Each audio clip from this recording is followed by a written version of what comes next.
I'm Rob Malikian. Yeah, I'm Steve Schumacher. Rob always understates himself, but some of you may or may not know of Rob. Rob's family owns, anybody ever hear of the San Carlos Hotel just right down the street? Of course. We used to deal with Jim Sparks in the old days when Central Avenue was two ways. But so if he's still around, I don't even know. My father and I say hello to him. Rob also is an accomplished author. To this point, he's authored 3 separate books. We're not here necessarily to sell them, but it's a wonderful, wonderful book. He's authored 3 different books on Phoenix history. I don't have that honor. I'm just a kind of a Phoenix geek, I like to call myself. Phoenix history geek, a little bit better. Thank you very much, Eric, for the opportunity. Yeah, this all came about because of a discussion we had about the original Phoenix City Hall, which those of you may or may not know, but this was not the original City Hall building, okay?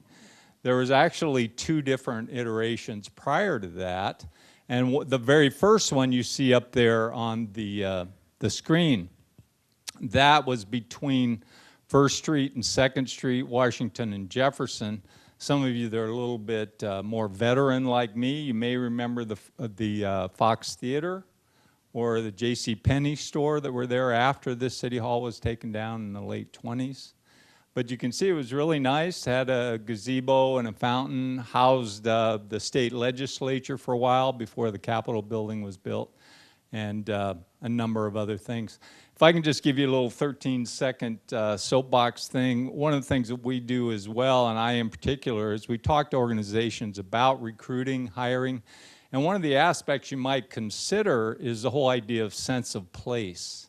Because a lot of people we found, especially younger folks, they like the idea of sense of place and understanding a little bit of the history of where they're not only living but working. So you might give that a little bit of consideration, is to add that into your recruiting, new hire orientation, onboarding efforts, to give them a little bit of sense of place about the history. Again, I do this for free and Rob does it for free, so we're not looking for any money. But if you would like the opportunity to add a little bit of history into your new hire orientation, we certainly would love to help you do that. Now, I passed around a couple postcards. I just put them on 2 tables. So this is a little bit of a quiz just to test the knowledge base in the room. The earlier speakers have already spoken quite a bit about the growth of Phoenix, and we all know that, I suppose if you were in Philadelphia right now, they'd say they're number 5. But since we're in Phoenix, we'll say we're number 5, right? And there was a lot of discussion about the growth of Phoenix. We all know, and we're number 5 and so forth. But here's a question. What city did Phoenix growth in those years compared to? Now, those years meaning 1870 to 1930. So we're talking about 60 years there. Now, to narrow the answers down, which 2 tables did I put the postcard in? Did I put one over here? Okay, somebody at that table who thinks they know the answer, take that card and you can have it just for volunteering. Yes, sir. Chicago? Wrong. Anybody? Where was the other card? New York? Okay, wrong. Anybody else? You can have those postcards, by the way, if you like. L.A.? San Francisco. In those 60 years, you think we were pretty comparable? Yeah, okay, good guess. Yes, sir. Houston? Okay, they're up there again, just kind of like us right now. Did you? Omaha? Well, you're a little bit closer. Everybody here a Walla Walla, Washington? Oh, was it? That was right there on your list. Okay. Well, maybe this was going to be on the tip of your tongue too. Emporia, Kansas? Those are the 2 cities that our growth was comparable to between 1870 and 1930. The majority of the growth in Phoenix didn't happen till when? After World War II, right? Okay, so, and even in 1930, the reality was we were just barely, a little bit over half the size of Topeka, Kansas. Now, I'm not trying to degrade the state of Kansas at all. I'm just saying we get caught up in the growth and 1.6 million and number 5 and all that kind of stuff, but for the longest time since Phoenix beginning, We were a small town. Everybody knew everybody. Now, all of Phoenix, all of Arizona, all of the lots that you live on, all the buildings and so forth, are all measured from what's called the initial point, which was identified in 1865. It's out near, what's that raceway called? It used to be called Phoenix International Raceway. It was 115th Avenue and Baseline. There's a hill, if you climb up the hill, if you can get past the guards and the gate, you can watch the races go on for free. But up at the top of the hill, it's called Monument Hill, that's where what's called the initial point is. And all of the plots of land and lots and everything in the state of Arizona, with a few Indian reservation exceptions, are measured from that initial point. So this place, the city of Avondale, Litchfield Park, even West Chandler, all over the state, are measured from this initial point. Now, in 1867, you may have heard of a guy by the name of Jax Willing. He's considered to be the father of Phoenix by a lot of people. He was a miner up in Wickenburg. He had come through Phoenix, or the Salt River Valley, rather, and there was another guy there named John Y.T. Smith who was cutting wild hay and selling it to the fort up at Fort McDowell. And Swilling noticed these Hohokam canals, and being the entrepreneur that he was and the capitalist that he was, he thought, I can redig these and channel water out of the Salt River, bring it inland, grow crops, sell it not only to the mines at Wickenburg, but also to the soldiers at Fort McDowell, and that's what he did. Now, Swilling's Ditch, as it became called, it was begun in December 1867. Jax Willing, he and about 15 to 20 men from Wickenburg got some money together, some mules, some wagons, some tools, came down to the valley and decided they were going to dig a ditch, which became Swilling's Ditch, to bring water out of the Salt River. It was 2 3/4 miles long, 20 feet wide, and 10 feet deep. The first attempt, their first attempt at digging this ditch was right across from Tempe Butte, right where Sun Devil Stadium is, right on the north side of the river was their first attempt. They ran into some really hard limestone, decided to give up, and they moved further up the river. Their second attempt was just southeast of 40th Street in Washington, and that one was successful. So just between the airport and Pueblo Grande, that's where they turned the first shovel full on March 12th of 1868. Now, if you look here, this is a reproduction of the original survey of what was known as the Phoenix settlement. Now, Phoenix, as we know it around here today, is really the fourth iteration of Phoenix, which surprises a lot of people. You talk to a lot of people, they think, oh, Phoenix began right at Central and Washington. Well, that's not true. It was out more east. So as you can see from here over to the right, you can see the first ditch attempt, which was right across from the Tempe Buttes. They gave up. They followed the road over to just a little bit east of where the airport is now, and they completed the ditch, and there were some structures that they put together and grew crops, essentially. Now, this is a little bit more comprehensive map. It not only shows the Phoenix settlement right here, which after a while became known as Mill City, and the reason they weren't rocket scientists. The reason it was called Mill City was, guess what? There was a flour mill there.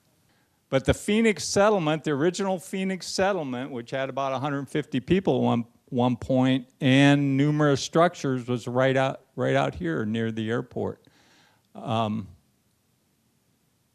Now right here you can see in relation, this is what ended up becoming the original town site. I brought a map over there. It's up against the wall if you want to look at it. I put a little green dot on the original town site so you can see where City Hall is right now and where we're sitting in comparison to the whole town site. Now, Mill City was the original Phoenix settlement. It was out in the area of about 30th Street and Fillmore. It was also, there was a couple other names that they bandied about to decide what they wanted to name it. Pumpkinville was a choice. Hellings Mill, it was called that. There was a guy named Hellings who built the first flour mill out there. They wanted to name it after that. Stonewall. Jax Willing had been in the Confederate Army, and he wanted to honor Stonewall Jackson by naming our city after Stonewall. Salina was another one. That was rejected because of the connotation with salt and salty land and that kind of thing. Didn't think it would sell very well. First voting precinct was at Mill City. They actually had a post office there. If you ever come across on eBay or anything else a postmark that says Mill City, hang on to that. It'd be worth a lot of money.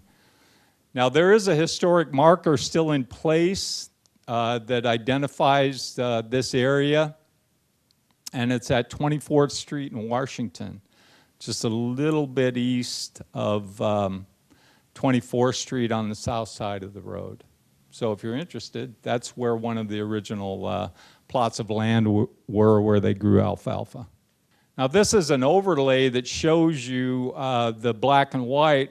It was a 1930 aerial map showing the ruins of Mill City right here at about 30th Street in Fillmore.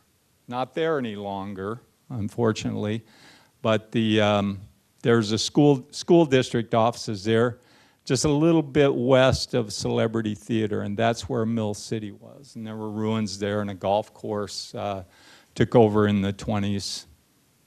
Now, just some of the original pioneers. I mentioned a little bit earlier a guy by the name of John Y.T. Smith. It was interesting when he became a little bit more prominent. His original name was John Smith, but he felt like, I need to differentiate myself. What more of a common name can you have than John Smith? And so he actually went to the state legislature and they passed a law allowing John Smith to put YT between his first and last name. Any idea what YT stood for? Yours truly, that's right. So this gentleman was John Yours Truly Smith. He was the first Anglo in Phoenix. He cut wild hay just a little bit southeast of the airport. Jax Willing, considered by many the father of Phoenix, built the first canal in the valley. It became Swilling's Ditch, the town ditch. Salt River Valley Canal ran right through what became Phoenix Union High School property. He also built a 96,000, that's not a typo, 96,000 adobe brick house at about 36th Street and the train tracks. It was called Dos Casas. It was called Dos Casas because it was built on top of a prehistoric Hohokam house as well. So if you know anything about Spanish, Dos Casas means two houses. So they put the house on top of it, but honored the Hohokam structure at the same time. Darrell Dupa, you may have heard his name. He's credited with naming Phoenix, Tempe, and Kyrene, which was a town between Tempe and Chandler a number of years ago. He was also on the Phoenix Town Site Selection Committee, and I'll just plant a seed for all of you. October 26th of next year represents the 150th anniversary of that town site being officially designated. And Councilwoman Williams and Councilwoman Pastor have already stepped up, and they're going to be leading a celebration committee for that day. So October 26th. John Alsop was the first mayor of Phoenix, and he also led the creation of Maricopa County. William Hancock was the guy who completed the survey for that town site, and he built the first building in the Phoenix town site, which was at about 1st Street and Washington, very first building. And the Phoenix original town site, that's a small version of what you see over there on that board. William Hancock completed the survey of it in 1870. There were a total of 98 lots. 2 of those lots were designated for public use. One became that original city hall that I put up there at the beginning. And the other one, just a little bit west of there, became what we know as Old City Hall, which was a city-county building. And 320 acres, half a square mile. The first lots were sold in 1871. And the first lot that was sold went for the grand total of $103. And it was on the southwest corner of First Street in Washington. To summarize what Steve was saying is Phoenix has a unique history, a rich history, 150 years old. So we're not as young as most of us think, and we get accused of Phoenix being such a young town. You know, when they designed downtown, they had most streets were 80 feet wide, a few were 100 foot wide. Go ahead, Steve.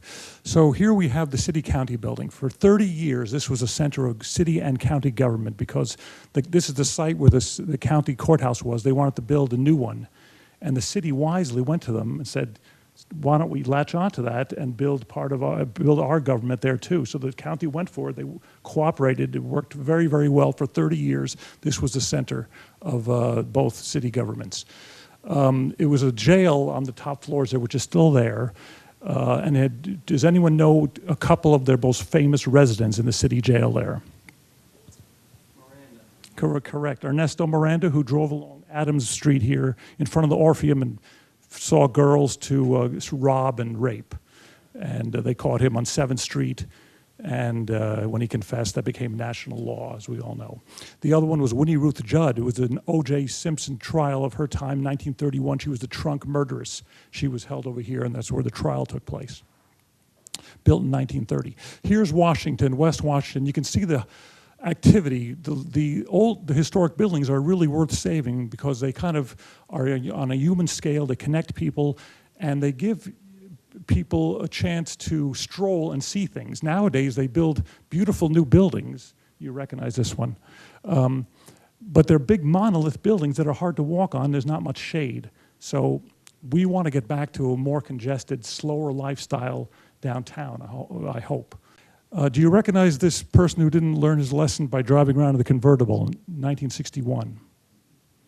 That's John F. Kennedy. President Kennedy came here for Senator Hayden's 50th anniversary of serving in Congress in and this is on First Avenue, right behind the Westward Ho. KPHO was Arizona's first television station. It was K-Phoenix, PHO for Phoenix. And the building, thank God, is still standing. It has all the original details. They just took the sign off of there. Now light rail goes right in front of it.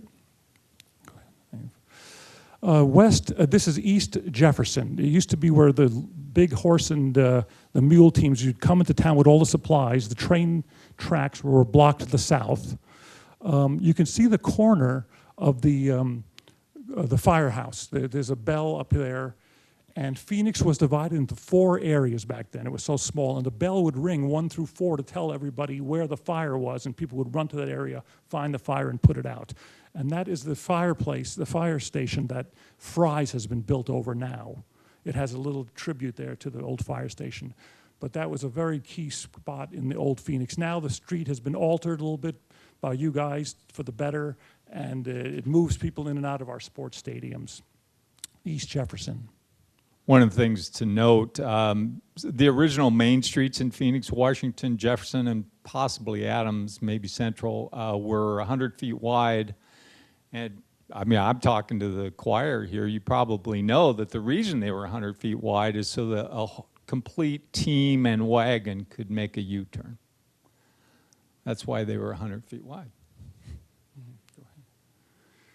So here is one of the 2 areas in downtown where we still have the intact historic buildings. This is East Washington between First Street and 2nd Street. You recognize Marley's Bars, the corner one. That's the Fry building. That's the oldest commercial building in the entire valley, 1885.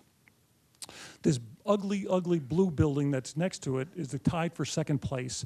That is the Central Hotel.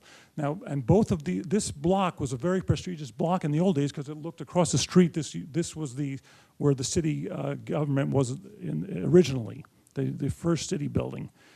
And when we became the capital of Arizona, that was where the state government met for 12 years before they built the state capitol. So Phoenix hosted the state capitol for 12 years, and these buildings over here that are still standing, Corrick's department store is still there, entombed in this building today. But they're all still there, thank goodness, and they're saved. Go ahead. The beautiful Orpheum Theater is on 2nd Avenue, as you know. Now, it used to be a two-way street in front of it. Now it's blocked off. And I wish we'd block off more streets downtown and make it more pedestrian-oriented. I know it's counter to what you're thinking. You like to move people quickly, but you have to balance a slow lifestyle, and congestion is what we downtown business owners really like. Unfortunately, they don't realize that in other spots where the light rail is coming. They're making very foolish short-term decisions because they don't know what it really is. Well, light rail is a godsend. It changes everything. So we like that. We like congestion. We like cars moving slow. We like two-way streets. But Orpheum and the Rawson House are two shrines that we've saved, thank God, from the old days. The city has done a fantastic job on those two properties. A World War I flying ace starts Sky Harbor Airport in 1928. It was a runway in a field out there, and Charles Lindbergh did land there in 1927 after he flew across the Atlantic. But the number 17 licensed pilot in the United States starts a service to fly from Sky Harbor Airport to the Grand Canyon. And 1928, 8,000 Phoenix residents went out there to make the grand opening of the airport. And that was, all we had was 40,000. So 1 out of 5 Phoenicians went out to the airport in 1928. Unfortunately, the Depression comes and people don't have the extra money to fly to the Grand Canyon. So he goes into financial trouble, and the city very wisely spends $100,000 to purchase Sky Harbor Airport in 1935. Thank God they had the foresight to stretch their budget and buy it. It made a huge difference for all of us. So they buy this in 1935. In the 40s, they get a brilliant creative idea to how to make money, and they put a chapel. It's hard to see in this picture, but there's a little chapel there, and they suspend the 3-day residency requirement rules here, so they encourage people to fly to the airport, get married, and take off again. Countless Hollywood stars came to Phoenix to get married, and Phoenix made a lot of money with their chapel at the airport.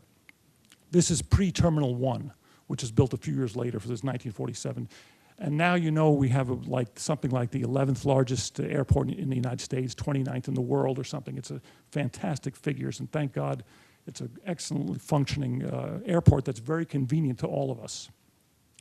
Just another little sidelight about that chapel, and it's hard to see there, but the original bell is still around, and it's at the Sky Harbor Airport Museum. If you know Gary that works out there, he's got his hands on it, so he's looking for a way to display it. So here's a part of the other intact historic area. Here's the San Carlos Hotel. This is looking north on Central when it was two ways, of course. And the Westward Ho and the security building. And thank goodness people still enjoy walking to the businesses there, and every 10 to 15 feet is what we're told is what the successful downtown needs for people to stroll, not have a special events downtown, which I think we made a mistake in concentrating on sports a few decades ago.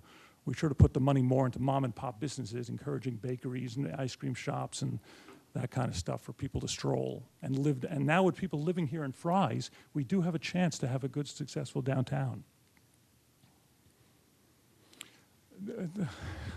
Here is a rare photo that we found, a woman in South Phoenix who had a scrapbook with this. The original photo when the San Carlos opened.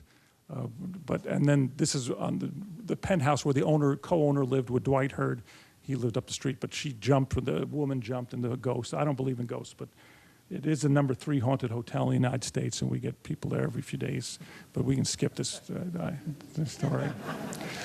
So here's the corner at Adams and First Avenue. You can see the hustle and bustle at downtown used to be when everything was downtown. Downtown was peaked in the late 1950s, and that's when the building permits exploded, and we had more growth then than we did from when we had statehood to the 1950s, and the suburbs just took off. But up until the 1950s, downtown was everything, and this is what we hope to one day kind of bring back this vibrant activity again. This building was torn. It was the headquarters of Western Savings, a beautiful zigzag architecture, Art Deco building.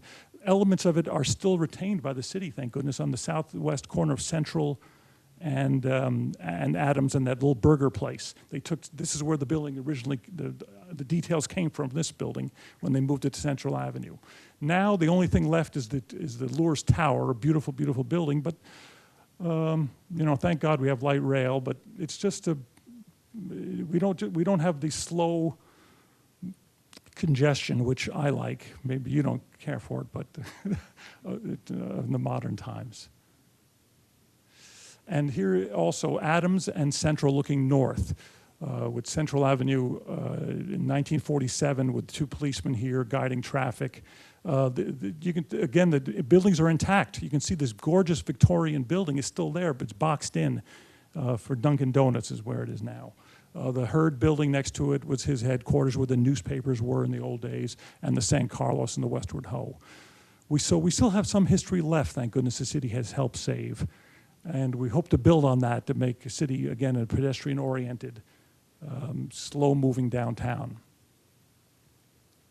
And finally, from the Westward Ho looking south, you can see that all the big buildings in 1930 are still standing. The professional building, the security building, the title and trust building, the Lures building and the Lures Tower, the San Carlos you can't see.